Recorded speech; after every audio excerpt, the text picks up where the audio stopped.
Sa Noche Buena, always present sa hapag ang hamon, queso de bola, lechon at leche flan na panghimagas. Pero kung mamamasko at makikinoche buena sa Laguna, ang siguradong ihahain, morcon. Pero huwag magtataka kung ang morcon kanilang ibinibida. Iba sa nakasanayang morcon ng marami sa atin. Laman ng baka na hiniwa ng manipis, ibinabad sa mga pampalasa at pinalamanan habang nirorolyo.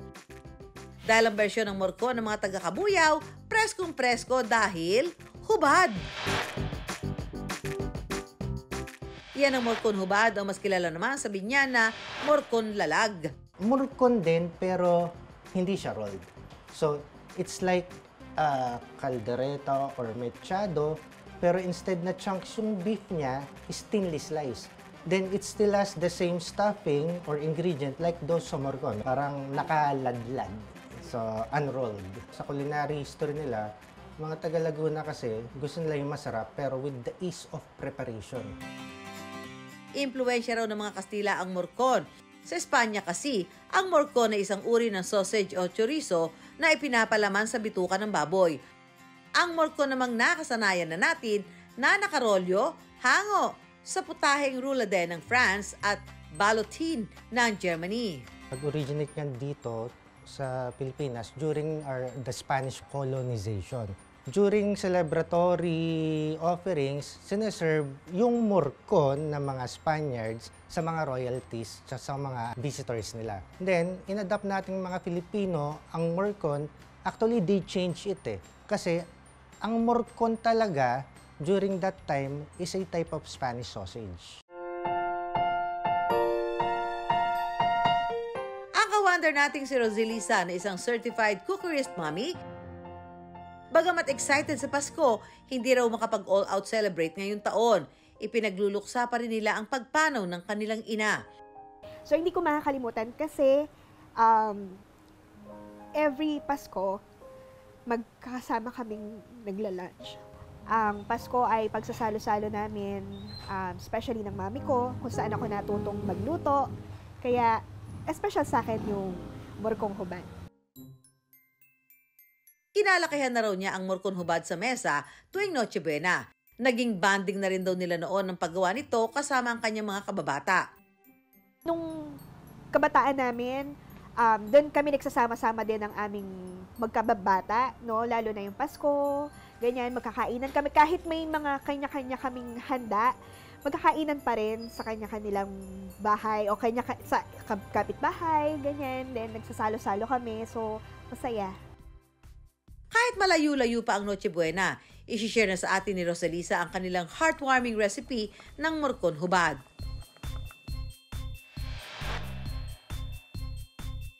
Ang karne ng baka, imbes na hiwain ng manipis at palapad para mairolyo, hihiwain na lang ito ng maliliit para madaling maluto. Saka imamarinate sa toyo at kalamansi sa loob ng 30 minutos o hanggang magdamag para mas manuot ang lasa. Ang special technique pa ni Roselisa, pagkatapos i-marinate, ipiprito pa ang karne at atay. Piniprito siya kasi para yung moisture niya, no, mag-lock. Sunod namang magigisa para sa sarsa ng morcon. Sunod ang karne ng baka at taba ng baboy. Bahagyang sasabawan, saka isasama ang tomato sauce, pickles at paminta at pakukuluin hanggang lumambot ang karne. Ang iba pang sangkap na gulay ng morcong hubad, hinihiwa ng maliliit o pa-cubes. Pwede na po nating ilagay ang ating carrots. Ayan. Hiniwa-hiwa ko lang po siya ng ganyang kaliliit. Isunod ang atay, hotdog, bell pepper at keso, saka hintaying lumapot ang sarsa. Maghiwa na po tayo ng itlog. Ito po yung ilalagay natin sa ibabaw ng ating nilutong morcon. Dahil matrabaho at mabusisi ang paggawa ng original morcon o kahit pa ng ibang bersyon nito, hindi ito pang araw-araw na ulam at inilalaan sa espesyal na okasyon gaya ng Pasko. Matapos ang mahaba-habang paghihintay at mabusising pagluluto, ready ng special morcon hubad. Hep, hep, hep! Bago mo ihain yan sa amin, Roselisa, kailangan mo muna ng mga kasalo.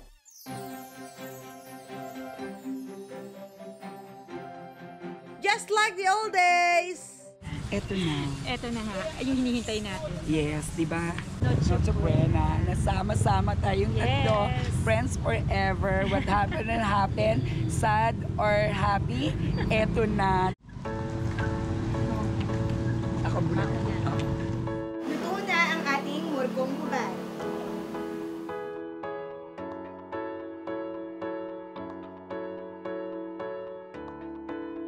Surprise!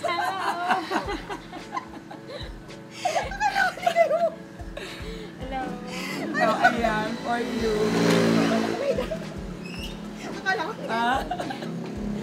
Alam ko na, sabi ko na, iiyak ka talaga. Bago pa magkaiyakan, tikman na ang murkon hubad.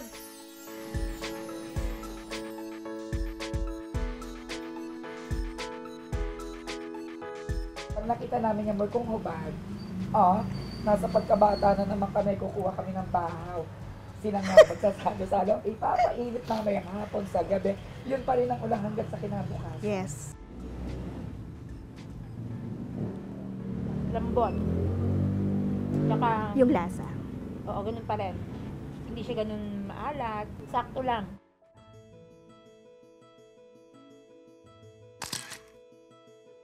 Ang bawat lutuin may dala-dala ring alaala.